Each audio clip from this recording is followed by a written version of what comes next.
Well, hello, everybody. Good evening. Hi. I know it's been a couple weeks. So let's see. Well, you guys have been rocking it already. Kiri, good evening. Patty, look at you right on here. You guys, almost half inch of rain. That's a lot for you guys. That is good. Um, yeah, I know it's muddy, but at least it'll soak in quickly, right? Michelle, hello. Donna, oh, here, but having quick supper, then we'll be back. Okay. I'll see you in a short. I haven't had lunch or supper yet today. It's been crazy busy. Crazy busy. So, Patty, you say you finally got away from the 90s back into the 60s. Nice. Oh, that's good. I am 83 degrees right now, or 82, 82, 83. So, yeah, we're warm. Tomorrow is supposed to get close to 90, and then we're going to be back down a little bit into the 70s. So hopefully that'll be there. So um, I know, Patty, right? 200. I was hoping I would hit like 5,000 at the same time, but it just didn't happen. So I thought, well, I'd do one big celebration at one time. But yes, 200 live shows. Only going once a week. That's pretty good. 4 years. So, which means that I've done an average of 50 a year, and there's only 52 weeks. So that means I've only missed at the most 2 per year. So, right? Or at least 2 years. So, Alicia, hello. Good evening to you. What else do we have? I know 200. Happy anniversary. Oh, yes, 200 lives. I had to come on, right? Um, thank you guys so much. 81 there. It is. Hey, Sunflower Marsha, good evening to you. Deb, hi. Long time, much going on while taking care of my mom. I totally understand. Been there. Still with dementia and cancer issues. Oh, I'll definitely keep you in my prayers. It's not an easy task. So, Ivanson, hello. Good evening to you. Aw, Alicia, that's so sweet. Thank you. Oh, I appreciate that. That's very sweet. Um, Michigan Daffodil, hello. I know. Well, I haven't been on for a couple weeks myself. So, anyway, let me see if I can do this. So, Caitlin, hello. So I'm kind of moving you guys around a little bit, but oh my goodness. So did they just do one hip at a time, or is this like your whole second round of things? That's what I'd like to know. You got potatoes done starting on beans tomorrow? Yes. So we had what night was it? Friday night, I think. I'm trying to remember. But anyway, I think it was Friday night. We were down close to right around 40 degrees. So didn't hit that frost, but that is, Saturday was May 20th, and May 20th is typically our last frost date. So everything looks really good from here on out. Looks like 60s at night, 50s, 60s at night, 70s, 80s during the day. So, hey, Dave, you had a frost last week. Okay. So, okay, Caitlin will be keeping you in our prayers for sure. So, potatoes are done, beans tomorrow. That's going to be so fun. Yeah, so I have not even had a chance to get out in my garden yet.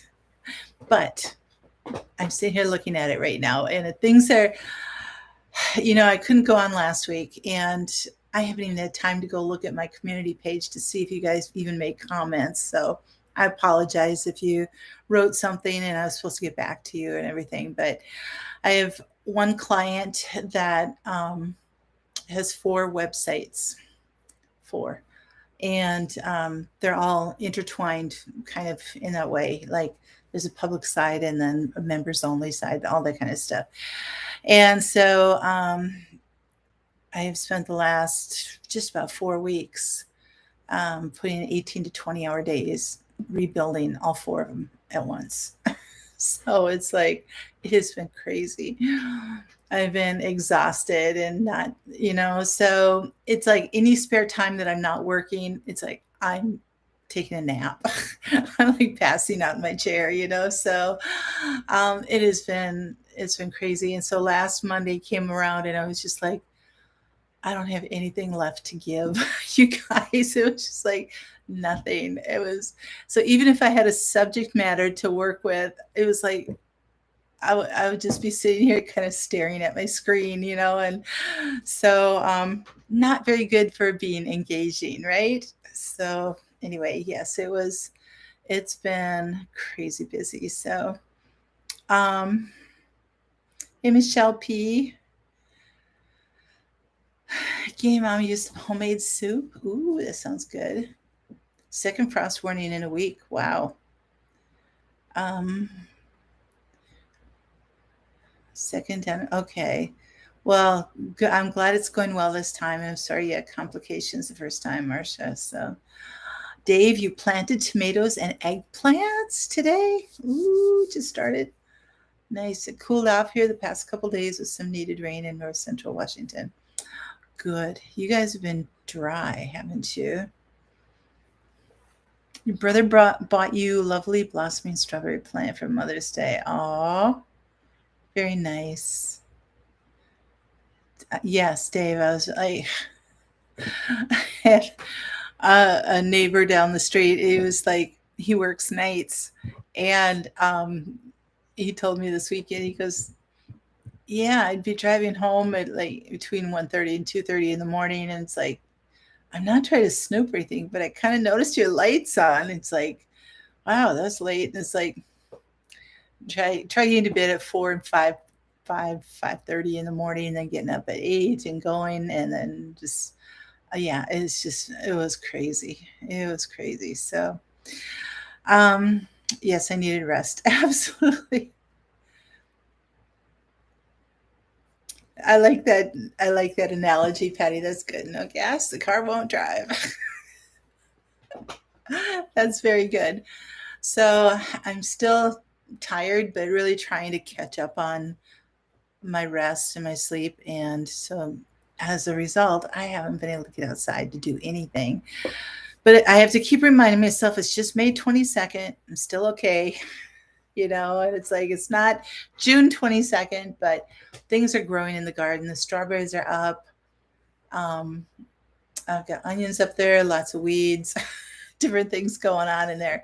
So I do need to get out and tend it and get things going on it. We've harvested 3 tubs of potatoes. Ooh, free potatoes. Oh my goodness, that's so great. Very, very good. Very good. You lost your tomato plants in very heavy rainfall. Oh no.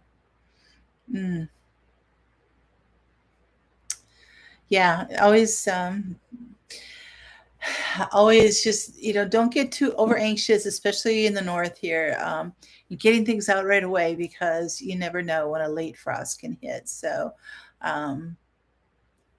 we just have to give them time, let them do their things. So yeah, the project is all the sites are transitioned over and running, and it's doing like all entire new themes and restructuring and different things like that. And so there's bugs now to be working out. There's some plugins that are not working at all, and so it's just a lot of troubleshooting right now with a lot of the things. And so I'm trying to work on that. Let me plug you in here. You guys got to keep your juice up. Keep you plugged in. So there's I don't know if totally random here. If anybody is this person is on or not, I can't tell, but it's somebody's birthday today. So I just wanted to say happy birthday to that person who knows who it is.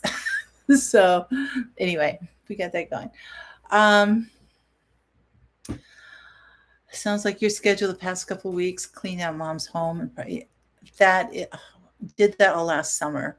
I totally get it. Oh my goodness. And then decluttering your home and swapping the oh yeah, that is hard work. It's like everything else gets put on hold. Everything gets put on hold. So mystery viewer. Uh, all of you know this person, but they're not on that I can see tonight. So anyway, yes, I'm hoping that I think I'm getting to the point now where I can just devote a few hours a day to it instead of 18, and I got through another big section today. Because it's like, I'll just give you one little aspect of this. So when you switch it up, especially with a new theme for a website and everything, it's like fonts that you were using probably aren't going to work with this one. Not only that, is that you need to use Google Fonts in order for the fonts to work properly across all the browsers as well as across all devices. So it's not just putting something up and just checking to see. It's like, oh, that looks good, and that's all pretty and everything. But you have to, sorry, I'm getting a lot of reflection in my glasses. You have to check all these things. And if it's not working in just one aspect of something, then it's like, why? I got to find it and then make adjustments. And then it's like, okay, one site is 150 pages, another one's 160 pages, and another one was 93 pages. And so, I mean, they're substantial size sites. And so, anyway, then it means going back through every single page and making readjustments on the commands that tell the fonts to do what they're supposed to do. So it's it's just a lot of that picky work once it's over. So it gets crazy. It's like enough to make me a little bit loony. That's where it's just like, just did not have anything left for you guys. No gas in the tank. So you guys are so great. You are so great. You had a rough job like that recently, designing a medical office. Ooh, 95% complete set. Then they changed the whole floor plan. Oh, Dave. Oh, my goodness. Well, yeah. That's frustrating because, yeah, you especially when you have a lineup of jobs and you've devoted so much time to that, and then other people are waiting for you to finish that. So you're thinking, okay, I'll get this in, I can start working on the other, and then you can't, and it just keeps shoving everything else back, right? So, right, it destroys your schedule, exactly. So, yep, that's, oh my goodness. Yeah, and and with that kind of thing, it's even though you get paid for all of the extra work and stuff, it doesn't, it's like that's little consolation, really. A little consolation. So um anyway, this is yeah. So I'm here. I'm here, guys. I'm here. It is a warm 82 degrees and sunny, and we had severe days of smoke, of the haze and the smoke from the Canadian fires here. I didn't even have time to get on to check to see where exactly they were. From what I understand, it was Alberta and Saskatchewan, I think. But I mean, it was so much, you could smell it in the air. It's like somebody was burning a field just a mile away. It was so heavy and thick, and extremely hazy, like it was thick fog almost. And it was clear, but the sun was just a little little red ring type of thing in there. So it was crazy. Um, right. Impacts your other clients in line. Exactly. Alberta had some fires. Yeah. Already fires. Yeah. No. Oh, that's terrible. You know what I noticed was that I don't know, my hair is like super fuzzy here today. I don't know why, but um, what I noticed a couple, I don't know, it was a week ago maybe. I got on to look at the temperatures in North America, and I kind of do that from time to time, just kind of see what's happening, where the storm systems are and stuff. And we were in the lower 48 states was cooler than it was in northern Canada, like way up. And it was just like, what in the world? It was in the 80s, mid 80s, all the way up. Um, I mean, way up in northern Canada. So it was like those kind of temperatures. Oh, yeah. Those kind of temperatures will will take all of that dried up stuff that is left over from the winter, that hasn't we don't have the green stuff yet growing outside. So it'll take all the dried grass and all the dried trees and everything else, and it's just super tender. And those temperatures will just oof. Wow. So otherwise, yeah, haze, warm, things are growing. A week ago, the trees were just beginning to bud. Like you look at the trees, a grove or something, and you have this little light impression of green fuzz kind of on the edges of it. Today, they're like everything is fully leafed out in 1 week, fully leafed out, and it's crazy. That's what you got that caused your heat. 5 days over 90. Oh, yeah. Yeah, especially when there you're not used to that, Patty. Not at all. And so I'm glad you had some help with your garden. That was fun. How far do they live away from you then? I mean, have you always been fairly close in proximity, or did you move closer to them? Uh, that's kind of cool. That's really cool. So, yeah, so things are growing like crazy. A neighbor mowed my lawn, which is so nice. I've already had it mowed twice in 1 week. And yeah, so I'm hoping to get out and at least get my beds ready. I have to go through there and pull a lot of weeds and get everything done and get that all taken care of. So the jet stream split causing issues for gardeners. Ooh, jet stream split. Oh, that's so great. That's nice for you, Patty, for both of you and Connie. That is so great. So, so yeah, we're gonna have close to 90 tomorrow, and then it'll cool off a little bit.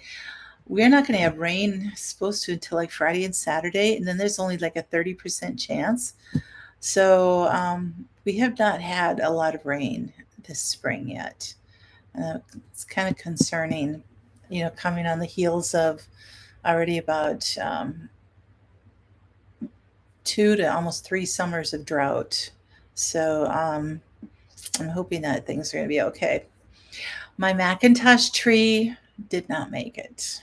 The one that the rabbits ate all around that I showed you guys a few weeks ago didn't make it. No sprouts, no leaves, nothing. So I have to cut that baby down.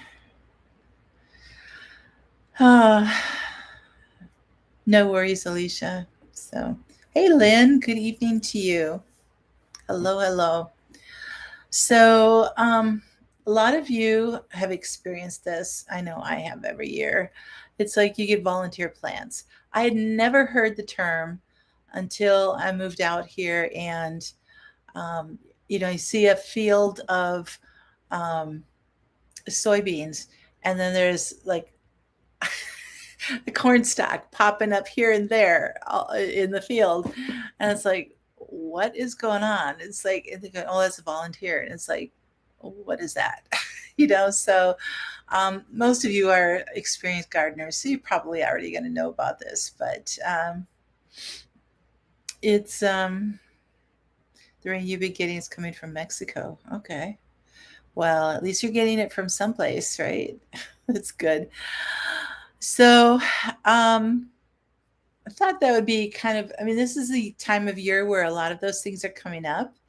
And, um, it's like, especially if you're a newer gardener or somebody else just comes on and they're like, what in the world is that? It's like, why do I have all this stuff popping up around my garden? What's going on here? So, hi, Michigan Daffodil. Oh, that's great. Your son is hazed over too. Okay. Yeah, I think that was helping our temps stay lower too. Hey, Joy, how are you? So, a volunteer is any plant that the gardener didn't put in and that it's not a weed. Okay, it's a plant, not a weed. And that's what a volunteer is. So it can be a tree, it can be an annual flower, it can be a vegetable, it can be all those kind of things. So technically weeds would be volunteers too, but in the gardening term, that's not really considered. So no worries, Marcia. That's totally fine. Um, some gardeners think of volunteer plants in the garden or in their gardens as like free bonus plants. It's like some of them consider them weeds, like especially tree seedlings that are popping up all over. And right now is when, for me, is when all the trees are dropping all their seeds all over the place. So yes, they start growing. So I've got birch trees and maple trees and all kinds of trees growing where they shouldn't be growing. So I have to go around. This is a good time of the year to go around and pull them and get them up and out of there. Now, if you need another tree in your yard, it's a good time to pick one, and to get that and transplant it to where you want it to be. You had one Roma tomato plant and one slicing tomato. Then come fall, you found a couple baby tomatoes sprouting. And I like that. And the story continues. We have elm trees that seed them. Oh, Deb, I know what you mean. I've got 3 in the back, and it's just like the bane of my existence. It's just terrible. So, yes, so very hard to manage. You have a lot of hazelnut trees. Okay. Yep. So you had transplanted into pots. One survived and produced a hybrid tomato. Cool. Oaks get planted everywhere too, darn critters. Yes. So volunteer plants are those that come up in the garden with no effort on your part. So you didn't plant them, you didn't do anything, they just showed up. My entire basil crop last year was not planted. So I'll have to see if I have more coming up this year. I haven't gotten out there yet. But so basically what happens, they germinate from seeds that are dropped by flowers in previous years, or seeds that can arrive stuck to the fur and skin of small animals. Birds that visit your garden bring seeds contained in berries and fruit that they ate at their last stop. So they poop in your garden, and it's like, voila, there you go. You got you have a grapevine growing, and your cucumbers. It's like, oh, that's fun. It's like, which is which? The leaves look a little similar. So anyway, plants can also sneak under fences by means of underground stems and rhizomes.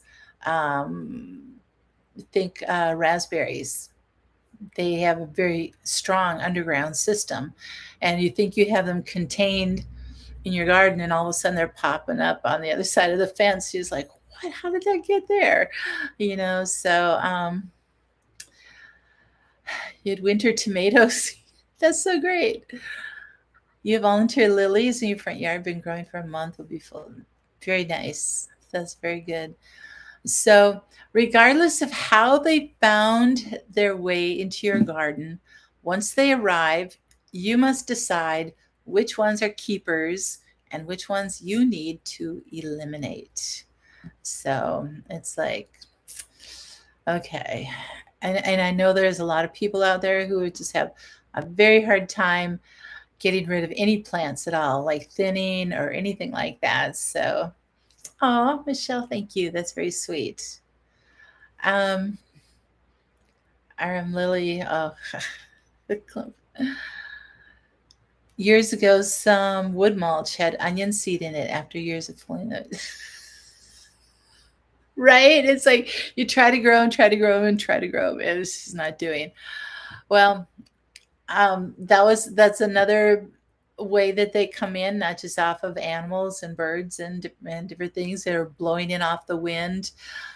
They can also be in your compost if you'd taken your plants that had either flowers or fruit or something in them and threw them in the compost. Those seeds can survive and grow, and then you using that compost to put in your garden, and all of a sudden it's like, well, there's a tomato plant coming up um, in your basil or whatever it is, So in 2021, you let a friend house your goats. I fed them black. Yes. They said that is one of the prolific flowers there that loves to volunteer. So, so some of the pros of having volunteer plants in your garden are you get free plants, right? And they germinate with no effort from you. You didn't have to prepare the soil or plant them or anything. They just show up, right? Volunteer plants can actually be equally or more hardy than the other plants. So, because they survived a winter already, right? They survived composting, they survived the digestive system of birds or whatever. It's like they survived quite a bit already. And so they come up and they're the survivors. They're gonna be, just hey Bonnie, hi, how are you doing? Bandana Grandma, hello. Welcome. You had happy bees and birds, and that's so true. You certainly did. You've had volunteer leaf lettuce come back now for the second year. Nice. Um, Volunteers can add a bit of fun and unpredictability to your garden if you're totally into that. If you're one who's like, I need to have just this space and this, and you just have everything laid out all perfectly, you're not going to have fun with that. So, the last pro is that it can be exciting sometimes to find a volunteer plant. It's like it just pops up and it's going to grow, right? Some of the cons, the things that you really don't like about having volunteer plants in your garden, is that they come up in unexpected or unwanted places. It's like, and then what do you do with it, right? The other thing is that you can never be sure what you're getting. Okay. The plant may not produce fruit or flower depending upon whether the seed was open pollinated or a hybrid seed. So even though the plant will grow up, it's no guarantee that you're going to get anything off of it. Your Jerusalem sage self-sowed next to the front gate and thrived there. There you go. It found the place that it was happy and that it wanted to be. Not where you wanted it to be, but yeah. Oh, so funny. Another reason you wouldn't want them in the garden is that they can ruin your crop rotation plan in a vegetable garden. I don't know who else does that, but I do rotate most of my beds. I mean, my strawberries are set in a bed and everything, and some of my herbs, but I try to rotate through the rest of them. And so it's like every 3-year rotation or something. So if I have a lot of things that pop up in that same bed, it's like, and I wasn't planning on doing that. If all my carrots are coming up in a bed that I wanted to have as peppers, then I'm going to have a problem, right? Exactly, Patty. So true. A decade ago, a friend gave you a bunch of store-bought pumpkins to feed the goats. Pumpkins and squash are another Another one that loves to volunteer. So I got morning glory vines choking all your veg. Oh, yes, I've heard that morning glories are not. I think I actually tried to grow them one year and couldn't. Go figure, right? Um, so, yes, it can ruin your plan in a vegetable garden. Um, the crop rotation plan, anyway.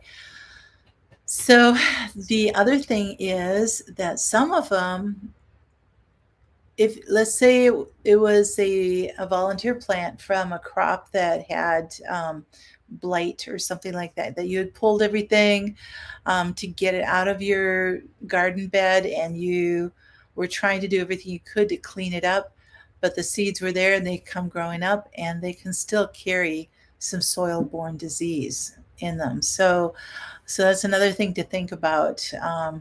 When you're looking at a volunteer plant, you're going, do I keep it or not? Or I think so. Um, yeah, there's some that are very invasive. So I got lucky. Yeah, so true. Um, so it's obviously very easy to get rid of them when they're little plants. But there again, it's like sometimes it's hard to identify. I mean, some are easy to corn is an easy plant to identify. Um, Dill would probably be another one that's a little easier, although for a long time it can look like chamomile. It can, or other ferny type of plants. So a lot of those end up looking the same.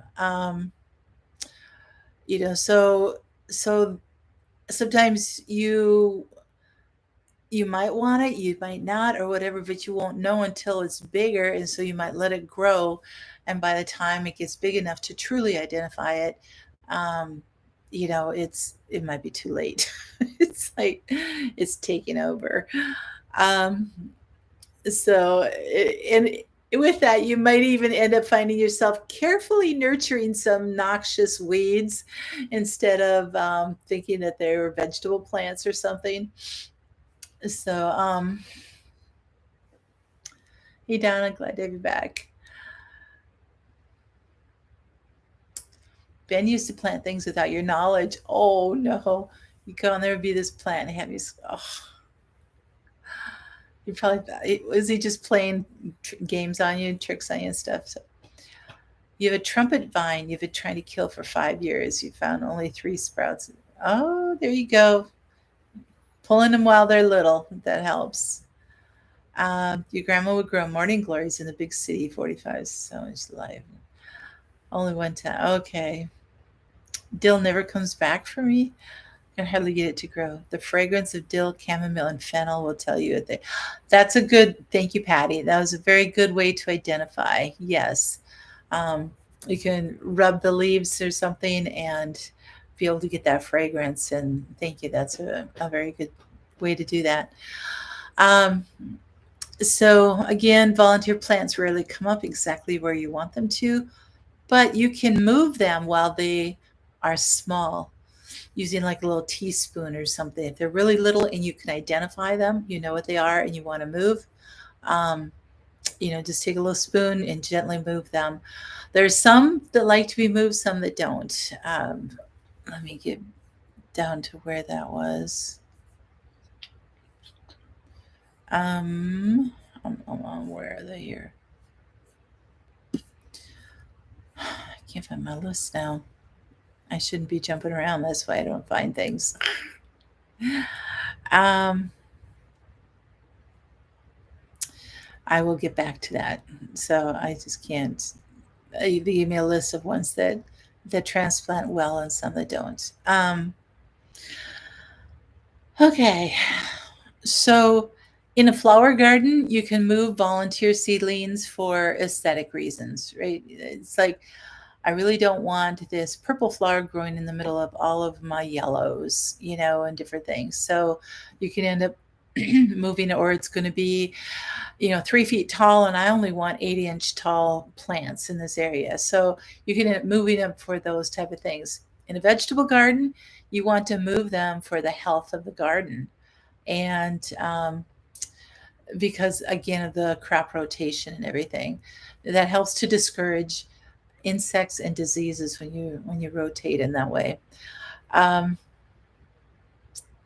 when a volunteer appears where the crop grew last year, move it to a new location as soon as possible. Um, excuse me.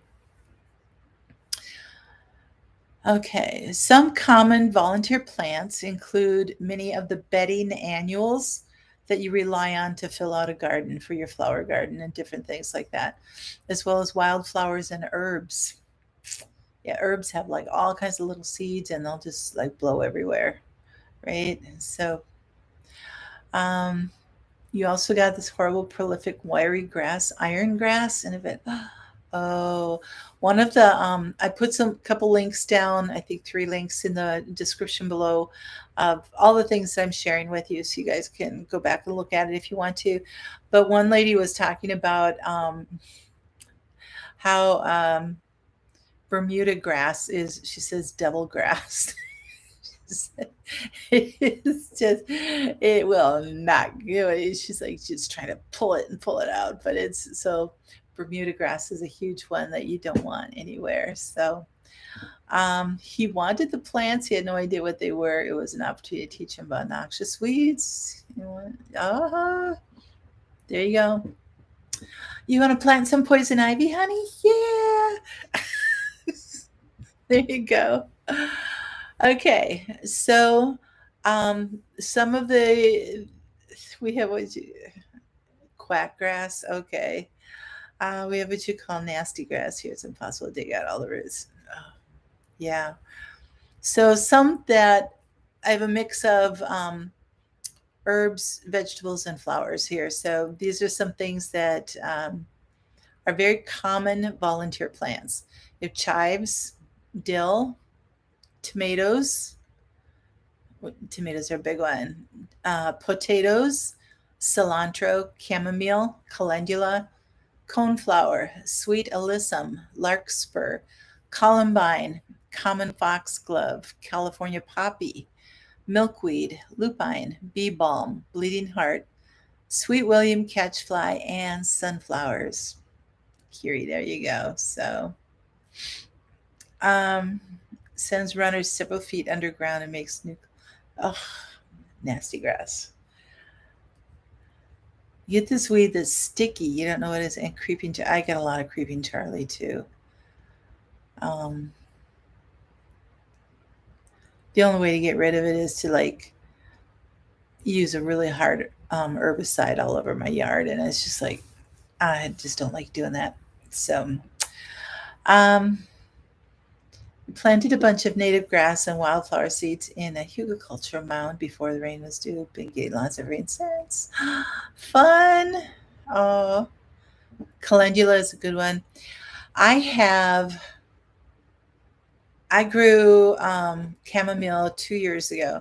Last year, I had a ton of volunteer chamomile all over my garden. I mean, not just in the little bed that I planted it, but just like everywhere, like in the paths and other beds and everything. And I pulled probably 500 plants and just like getting them out of the way. Guess what? This year, there's probably another 500 plants out there. They keep coming and they keep coming. The, what is it? The, shoot, I don't remember the name of it now. My brain is tired. it's the one that grows really big. It's got the pretty purple flowers, the little bells that come over that the bees love, and it keeps other. Oh man, I've talked about it so much. I've grown it. No, not foxglove. They're huge plants. So anyway, sticky plant is easy to pull. Flame weeder, burn Charlie to dust. Oh, there we go. You used to be able to grow chives really well. I think I have chives back out there, so I have to look. Yes, the borage, not borage, but borage. Yes, there you go. Thank you. I have to get back on the garden. It's like I've been doing too much computer stuff. It's like I need my garden. So borage, I've for a year or two, those are coming up everywhere because they're little itty bitty black seeds that come out of the flowers, and the bees just love those flowers. And so, and every time you walk near them and shake them and stuff, they just go everywhere. So those are coming up everywhere. I think I've finally gotten that under control. But yes, the borage is um, it's lovely to have and it's wonderful for the bees and everything. But if I don't stay on top of making sure the seeds aren't falling everywhere, then it just is a mess in my garden. So yes, comfrey is very good too. So right now I've got chamomile all over the place out there. I also have do, do, do, do, do, do, do, onions. You guys, last year, and I don't know if I told you this or not yet, but I put sets out. Um, they were really poor sets. I'd gotten them at the end of the season from a store, and um, I put about 100 of them in the bed. And this was the beginning of last summer, and they just weren't doing well. And of course, we had hot weather and dry and everything, so they I think they probably got about 5 or 6 inches tall, and then they just kind of gave up and just died right there. And I was just like, "Ugh, whatever." I never had a chance to go and clean that bed out. Well, this spring, all of a sudden, all of them are popping up, and it's like I've got onions out there now. So I'm like, okay, I didn't have to go buy sets, so I have to see how they're doing. I haven't been out to check them, but 150 onions, yay! Your tea garden was actually plants that you got. Your chive was a plant that just came back every year. Oh, excuse me. Oh, I'm sorry. Volunteers are actually an indicator of the vitality of your soil too, which is interesting. If they're ones that really need to have um, really healthy soil and stuff. So if something comes up in the soil that they need particular things and it's coming up and growing and doing well, then it's like, wow, that's pretty good. So it's like see a see a bean sprouting, guess what? Then you know it's okay to plant your beans because it's coming up. And it's like, remember we talked about the seed inside? It has to know when all the conditions are perfect for it to be able to germinate and everything. And so it's like, if you see the volunteers coming up, then it's like you're probably okay to plant your other things there. So yes, you can make your own sets. Um, Horehound is one that you had reseed in catnip too. But second year onion might go to seed, but that's okay too. Yeah, so I'll have to look for that. If bitterweed growing everywhere, don't want to spray herbicides. I hear you. Flame burner doesn't kill them. Okay. They happen to you too, Donna. Cool. Um, so let me see.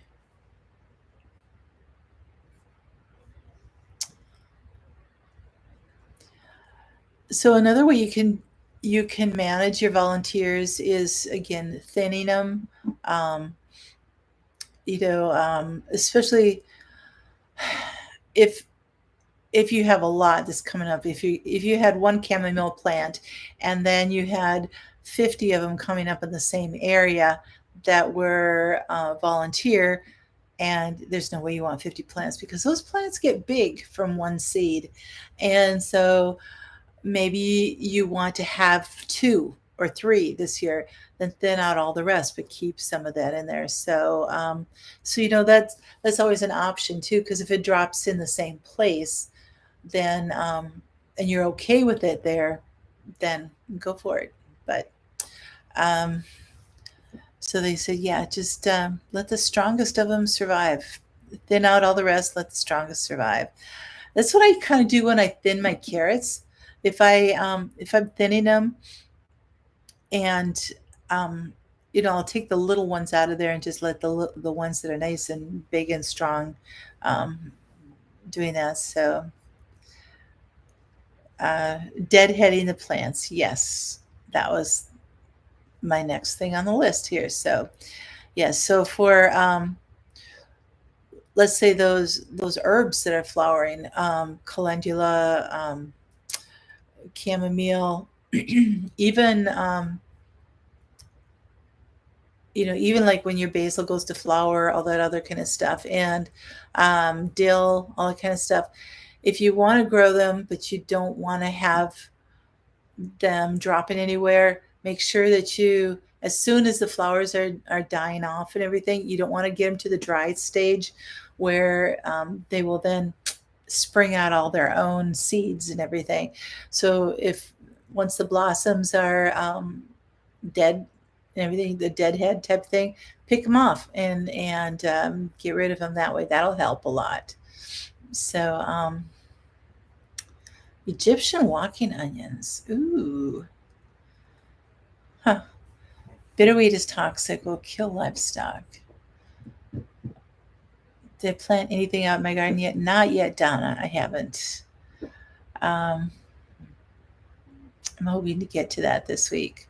I did not plant garlic. No.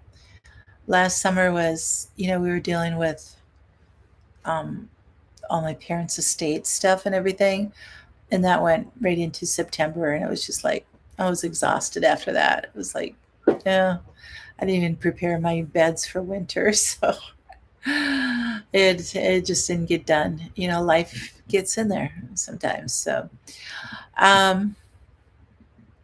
there's another category on volunteer plants that can live comfortably with their neighbors, like purslane and lamb's quarters.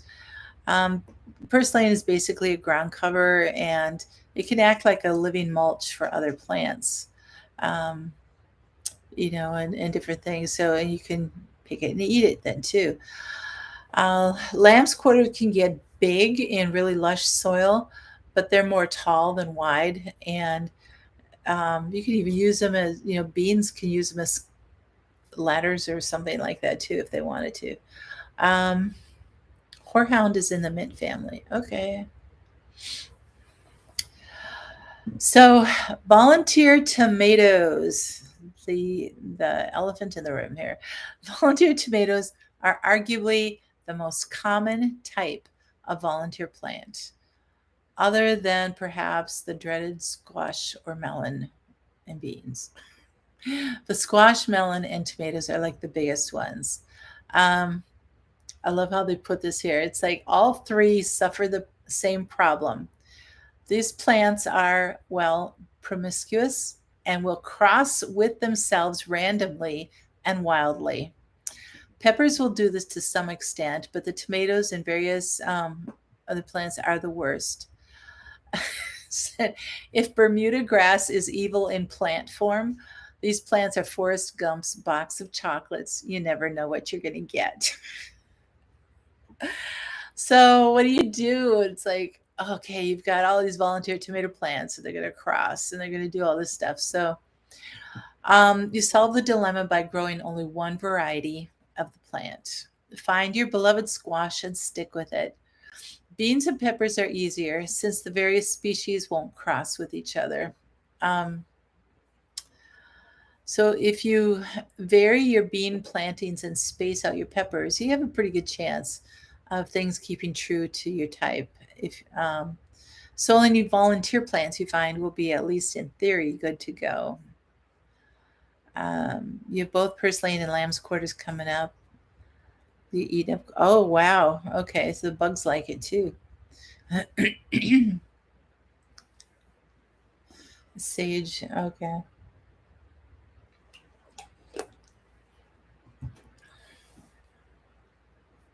Well, that's good, Patty. That's good to know. Need to find a squash more resistant to squash borer. Anybody have any suggestions? You are in Maryland, right? So quite a different growing zone than myself. Horehound loves your land. It's extremely invasive. That's crazy. That's great. Um,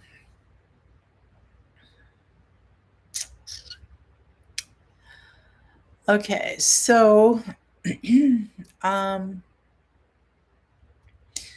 if tomatoes and peppers are volunteering, you could easily transplant those. Root vegetables, you volunteer root vegetables like carrots, melons, beans, peas, and most things in the carrot family, like dill, cilantro, parsley, anise, they don't like to be transplanted. So don't transplant any root veggies. Um, yeah, compost critters, plants reseeding themselves. Um, the most common vegetable that will grow from its previous year's planting actually are potatoes. So, as you're digging up all the potatoes, you might miss a few of the little babies or something that are in there, and they stay in the ground and they end up coming up again. So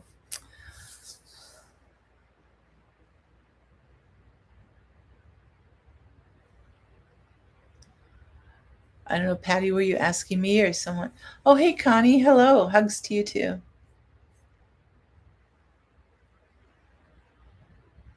Surprise buds. Yeah. Patty, I don't know if you were asking me or someone else. Okay. Okay. Thanks.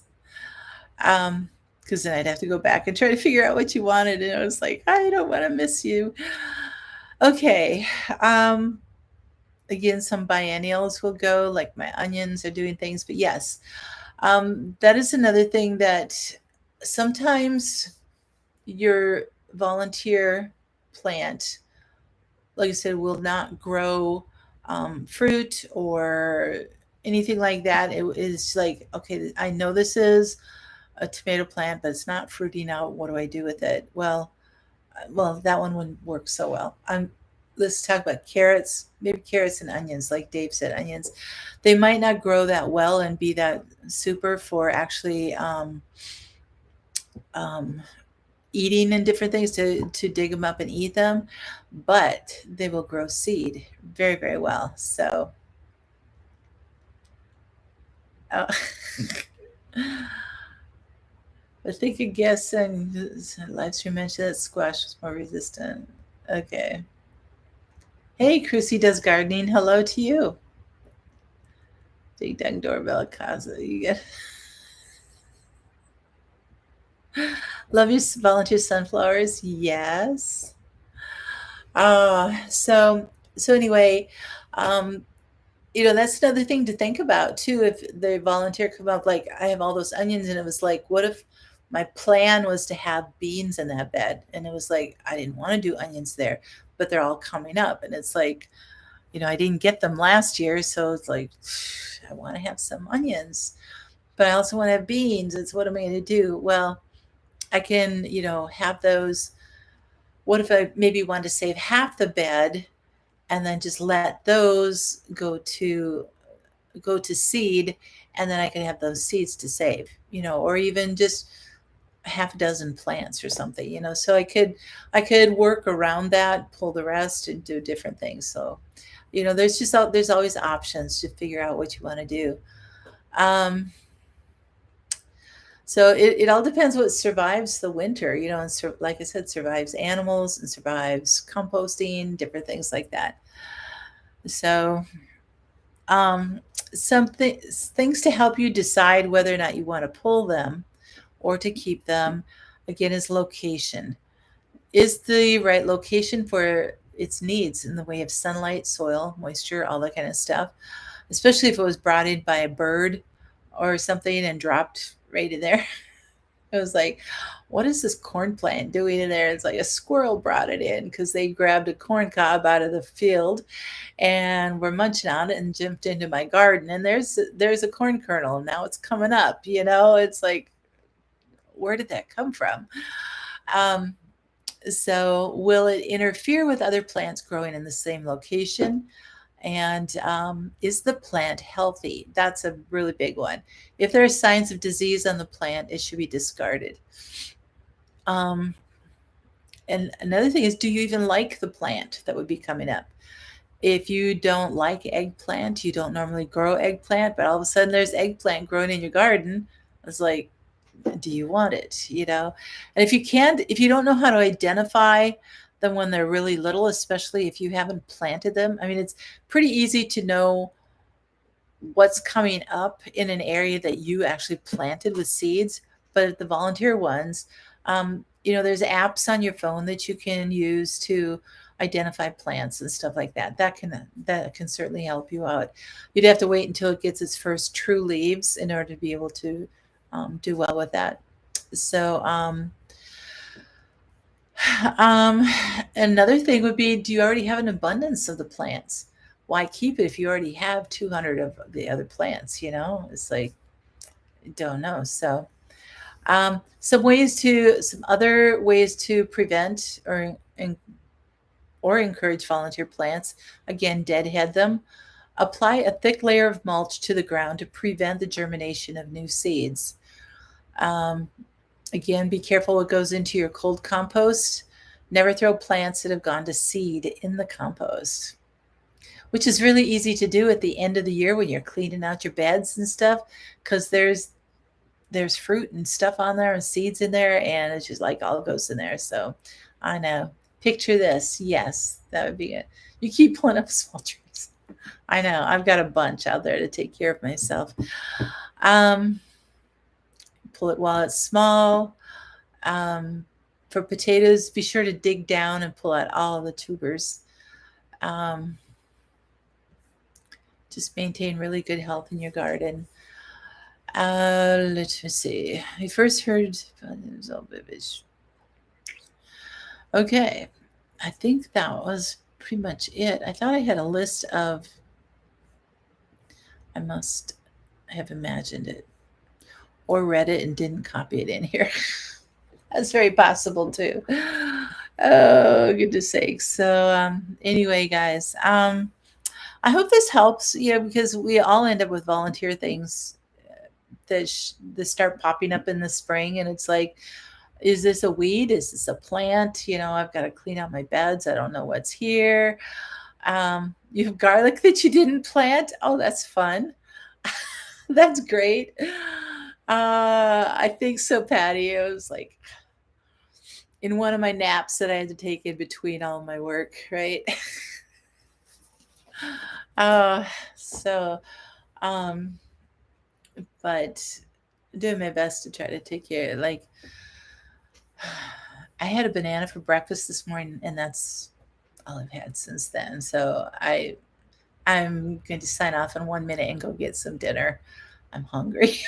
So I just been working straight through today. So it's just kind of one of those things. But I took time out for you today. I didn't want to skip another week. I was like, I miss you guys. It's the weeding. Yeah, I like that, Connie. That's good. In your dreams, the weeding is done. I know. It's like my garden is all planted and it's looking beautiful. And then I look out there and it's like, no, it's not. So, well, guys, I hope you have a great week. Summer is approaching very quickly. For some of us, it's upon us. And just enjoy your time out there. Enjoy your garden. So, oh, thank you, Michigan Daffodil. Yes, I have to do that. Definitely take better care of myself. So, oh, thank you guys. You guys are so wonderful. I appreciate all of you so much. And moderators, thank you for being here and being blue. And I appreciate you. I'm trying to rhyme. Okay, I need some food and rest here. Anyway, have an awesome week. Take care. God bless. Always have hope in all of the things that are going on. And we'll see you next week. Good night. Thank you. Love you guys too.